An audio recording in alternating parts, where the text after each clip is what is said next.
9 anos atrás, 2015, One Punch Man fez sua estreia e se tornou um fenômeno gigantesco. Se você não acompanhava animes naquela época, pode ser difícil entender o impacto que esse lançamento causou.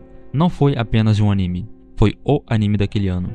O mais visto, o mais comentado, e que trouxe pra mídia uma audiência que talvez nunca tivesse se interessado por anime antes. Pessoas que nunca consumiram esse tipo de conteúdo foram capturadas pela proposta inovadora e divertida de One Punch Man. Pouquíssimos animes conseguiram algo semelhante.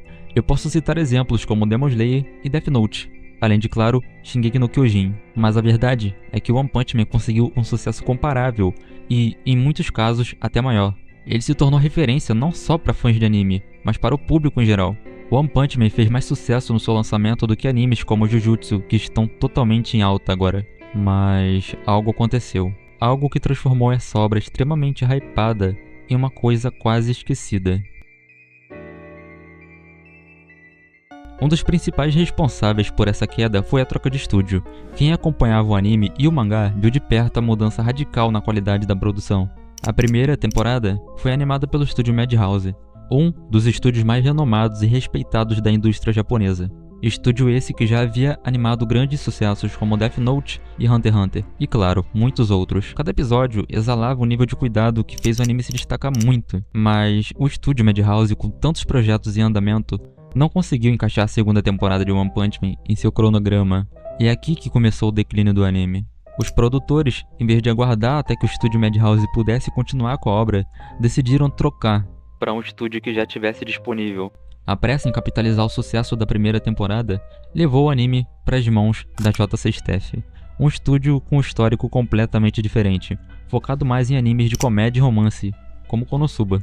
Eles não têm a mesma experiência com animes de ação que demandam grandes orçamentos, e infelizmente isso ficou muito claro quando a gente viu a segunda temporada sair.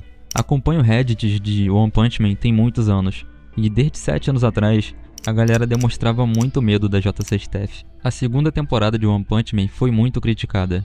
As lutas que antes eram o ponto alto da série se tornaram momentos totalmente desleixados, com uma textura de metal ridícula e uma fluidez de animação muito paia. As cenas que deviam ter causado impacto falharam em transmitir a grandiosidade dos eventos do mangá. Houveram até relatos de que os efeitos sonoros da série eram reciclados de outros lugares. Os socos do Saitama soavam como os tiros de CS, o que é no mínimo bizarro.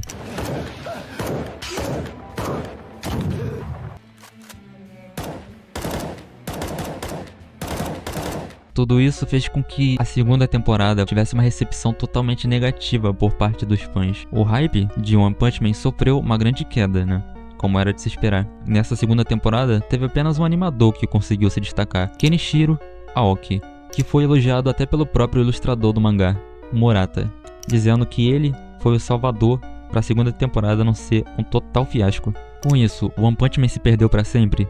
Talvez, eu já vou falar sobre isso. Mas é inegável que com todos esses problemas, One Punch Man continua sendo genial. A obra continua sendo uma subversão de tudo que conhecemos no gênero shounen. Temos um protagonista que, com apenas um soco, pode resolver qualquer problema. É exatamente aí que está o ponto forte. As desculpas que a narrativa cria para atrasar o Saitama são muito bem pensadas. Apesar dele ser invencível, a série consegue manter o suspense e o interesse da gente nas lutas, o que é muito absurdo. E é muito engraçado como os feitos do Saitama são constantemente atribuídos ao King, mesmo que ninguém tenha visto King lutar. Ele recebe o crédito pela vitória do Saitama, criando uma dinâmica muito engraçada. Essa subversão constante das expectativas é o que torna One Punch Man uma obra tão brilhante. Não é só uma comédia cheia de ação, é um estudo criativo sobre como um protagonista tão poderoso pode ser inserido em um universo com heróis e monstros, sem que ele monopolize totalmente a trama para girar ao redor dele. E isso foi um dos principais motivos pro grande sucesso que o anime teve. O erro dos produtores foi achar que o sucesso da primeira temporada era uma garantia eterna. A pressa em lançar a segunda temporada sem nem metade do cuidado da primeira foi o que fez o hype de One Punch Man diminuir. A segunda temporada poderia ter sido adiada até que se tivesse um nível de qualidade que os fãs julgariam como aceitável. O hype não teria acabado simplesmente porque demorou mais. Afinal, demorou muito de qualquer jeito para lançar uma segunda temporada. No final das contas, o que derruba o hype é a queda na qualidade. Mas tem solução para One Punch Man voltar? Bom, temos um grande exemplo que é a Dragon Ball ao Super, que teve um começo totalmente bizarro, desastroso, feio em todos os quesitos. Até mesmo o próprio autor Akira Toriyama reclamou da animação. E ainda assim, esse anime conseguiu dar a volta por cima e mover milhares ou milhões de pessoas para as ruas para ver a luta do Goku contra o Jiren. Então, sim, One Punch Man pode voltar ao pódio. A qualidade do mangá e da narrativa da história é muito absurda, apesar de ter alguns problemas que eu vou citar mais pra frente. Mas acontecimentos que estão por vir, que já foram adaptados no mangá, se bem feitos no anime, podem fazer o One Punch Man atingir um nível de sucesso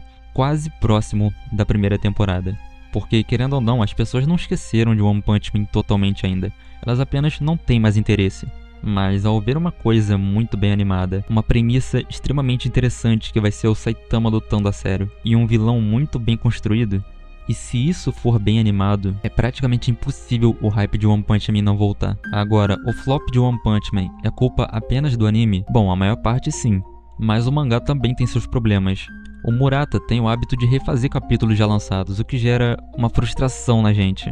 A luta entre o Saitama vs Garou, por exemplo, sofreu várias mudanças. Na versão original da webcomic, a luta terminava de forma simples, com Saitama e Garou apenas conversando, mas no mangá, Murata decidiu prolongar um pouco a luta e criar momentos impactantes, como a aparente morte do Genos, ou Saitama lutando a sério pela primeira vez. Embora essas mudanças às vezes funcionem momentaneamente, trazendo o One Punch Man de volta às discussões, essas mudanças constantes desgastam a narrativa a longo prazo, porque você tá esperando lançar um capítulo novo, e o Murata lança basicamente o mesmo capítulo, só que com uma parte meio alterada. Então isso é bem ruim pro ritmo do mangá. Só acrescentando melhor esse ponto, eu não quis dizer que o Murata tem culpa em One Punch Man ter perdido a relevância. Apenas que as escolhas de ritmo dele e de ficar relançando o mesmo capítulo atrapalha a obra a fidelizar seus fãs no mangá, ainda mais considerando que ele demorava um mês para lançar um capítulo, e quando lançava vinha basicamente um redraw, que é o mesmo capítulo relançado, com alguma modificação.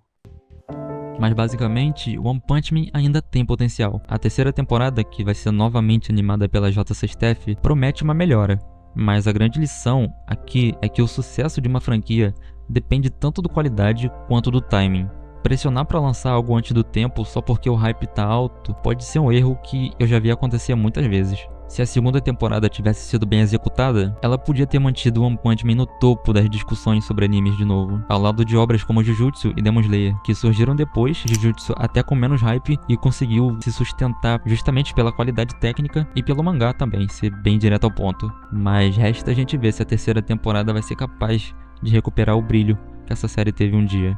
Bom, se você assistiu até aqui, considera deixar um like no vídeo, isso me ajuda muito. Eu também tô postando vídeos exclusivos para membros. Os vídeos lá não são roteirizados, não tem uma edição incrível.